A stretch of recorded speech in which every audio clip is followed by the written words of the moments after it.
Good morning Arjun. ഈ കണക്കുകൾ നോക്കുന്ന സമയത്ത് സാബു ജേക്കബിന് ആത്മവിശ്വാസമുണ്ട്. പ്രത്യേകിച്ച് തദ്ദേശ തെരഞ്ഞെടുപ്പിൽ ഏകദേശം 5000 വോട്ടിന് ഡിഫറൻസ് എങ്ങാണ്ടേ ഉള്ളൂ UDF-ഉം 2020 തമ്മിൽ. LDF ആണെങ്കിൽ ബഹുദൂരം പിന്നിലുമാണ്. അവിടെ 2021 തെരഞ്ഞെടുപ്പ് നോക്കിയാലും 41,000-ത്തിലധികം വോട്ട് ഈ കുന്നത്തു നാട്ടിൽ മാത്രം ഉണ്ട്. അപ്പോൾ അങ്ങനെ വരുന്ന സാഹചര്യത്തിൽ ആത്മവിശ്വാസമാണ്. ഒരുപക്ഷെ NDA-യിലെ ഒരു 7000 വോട്ടും കൂടെ കിട്ടിയാൽ ഒരു 2000-3000 വോട്ടിന് കുന്നത്ത് നാടിൽ ജയിച്ചു കയറാൻ കഴിയുമെന്നൊരു ആത്മവിശ്വാസം ഉണ്ടായിരുന്നത്.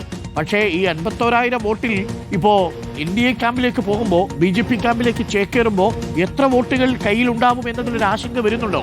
ഇപ്പോൾ നമ്മൾ കേൾക്കുന്നത്, ഇപ്പോൾ വന്ന പ്രതികരണമടക്കം ഒരുപാട് നേതാക്കൾ, പ്രാദേശിക നേതാക്കളും ജനപ്രതിനിധികളും 2020-യിൽ നിന്ന് പടിയിറങ്ങുന്നു എന്ന വിവരമാണോ?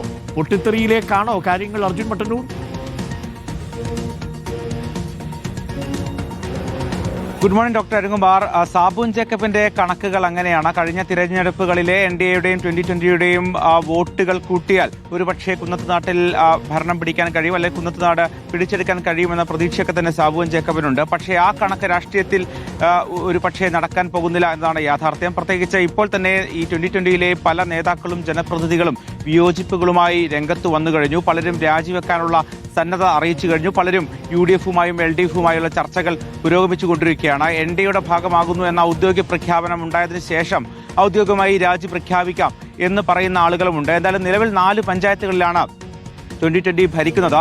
ഇതിൽ തന്നെ കിഴക്കമ്പലത്ത് വലിയ പ്രതിസന്ധികളില്ലാതെ തന്നെ അവർ മുന്നോട്ട് പോകാൻ സാധ്യതയുണ്ട്. അതോടൊപ്പം തന്നെ ഐക്യരനാട്ടിലും വലിയ പ്രതിസന്ധികളില്ല, മുഴുവൻ സീറ്റും അവരാണ് ജയിച്ചത്. പക്ഷേ മറ്റ് 2 ഇടങ്ങൾ, അതായത് തിരുവാണിയൂരിൽ ഇത്തരത്തിൽ നിലവിൽ ഏറ്റവും വലിയ ഒറ്റക്കക്ഷി എന്ന നിലയിലാണ് അവിടെ ഭരിക്കുന്നത്. സ്വാഭാവികമായും ആ തിരുവാണിയൂരിലെ പല അംഗങ്ങളെയും UDF-ഉം LDF-ഉം അവരുടെ പക്ഷത്തേക്ക് കൊണ്ടുവരാനുള്ള ശ്രമങ്ങൾ നടത്തിക്കൊണ്ടിരിക്കുകയാണ്. ഏറ്റവും പ്രധാനപ്പെട്ട ഒരു പഞ്ചായത്ത് അത് പുതൃക്ക പഞ്ചായത്താണ്. അവിടെ 2020 ടോസിലൂടെയാണ് അവിടെ പഞ്ചായത്ത് പ്രസിഡന്റ് സ്ഥാനം പിടിച്ചിരിക്കുന്നത്.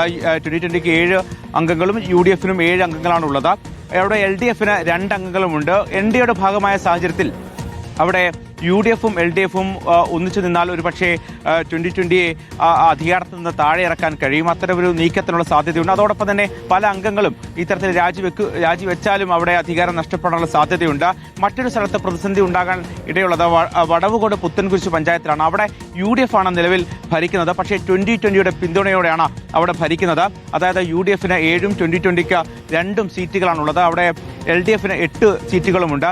സ്വാഭാവികമായും ഈ 2 2020 അംഗങ്ങളുടെ പിന്തുണയോട് കൂടിയാണ് ഇപ്പോൾ UDF ഭരിക്കുന്നത്. സ്വാഭാവികമായും അവിടെയുള്ള പല അംഗങ്ങളെയും ഇത്തരം മറുകണ്ഠം ചാടിക്കാനുള്ള ശ്രമങ്ങൾ ഈ UDF ക്യാമ്പ് ആരംഭിച്ചു കഴിഞ്ഞു എന്ന് ജില്ലാ നേതൃത്വം തന്നെ അറിയിക്കുന്നുണ്ട്. എന്തായാലും ഇന്നലെ നമ്മൾ സംസാരിക്കുമ്പോൾ തന്നെ പല അംഗങ്ങളും വലിയ വിയോജിപ്പാണ് രേഖപ്പെടുത്തിക്കൊണ്ടിരിക്കുന്നത്. പ്രത്യേകിച്ച് ഇത്തരത്തിൽ ഒരു മുന്നണിയുടെയും ഭാഗമാകില്ല എന്ന് പറഞ്ഞുകൊണ്ട് കഴിഞ്ഞ കുറേ വർഷങ്ങളായി പ്രവർത്തിച്ചുകൊണ്ടിരിക്കുന്ന ഒരു പാർട്ടി, അതിലെ ഭാരവാഹികളോ അതിലെ ജനപ്രതിനിധികളോ അറിയാതെ ഒരു സുപ്രഭാതത്തിൽ ഒരു മുന്നണിയുടെ ഭാഗമാകുന്നു, NDA-യുടെ ഭാഗമാകുന്നു എന്നതിൽ വലിയ പ്രതിഷേധം ആ പാർട്ടിയിലുള്ള പലരും രേഖപ്പെടുത്തുന്നുണ്ട്. എന്തായാലും അത് ഒരു പൊട്ടിത്തെറിയിലേക്ക്, ഒരു രാജിയിലേക്ക് നീങ്ങാനുള്ള സാധ്യത തന്നെയാണ് കാണുന്നത്.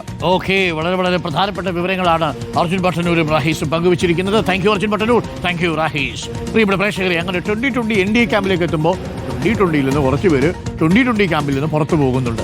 എന്തായാലും പ്രതിഷേധം, ആ പൊട്ടിത്തെറി എത്രത്തോളം ഉണ്ടാകും എന്നുള്ളതാണ്.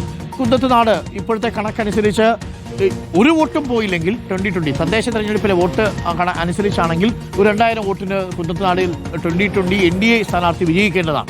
പക്ഷേ NDA-യിലേക്ക് എത്തുന്ന 2020 പഴയ 2020 ആയിരിക്കില്ല എന്നുള്ള വിവരമാണ് ഇപ്പോൾ പുറത്തു വരുന്നത്. ഒരുപാട് ന്യൂനപക്ഷ ജനപ്രതിനിധികളുണ്ട്, അവരുടെ പിന്തുണയൊക്കെ ഉണ്ടായിരുന്നു 2020-യിൽ. അതൊക്കെ പോവും. ബാക്കി എത്ര പേർ അവശേഷിക്കും എന്നുള്ളത് നമുക്ക് കാത്തിരുന്ന് കാണാം. പ്രിയപ്പെട്ടവരെ, സമയം 7 മണി കഴിഞ്ഞ് 35 മിനിറ്റ് ആയിരിക്കുന്നു.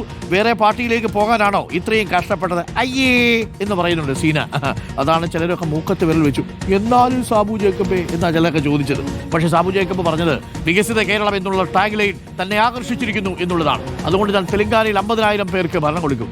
തെലങ്കാന പക്ഷേ ഇപ്പൊ ഭരിക്കുന്നത് BJP അല്ലല്ലോ, കോൺഗ്രസ് അല്ലേ? അപ്പോൾ പ്രിയപ്പെട്ട പ്രേക്ഷകരെ,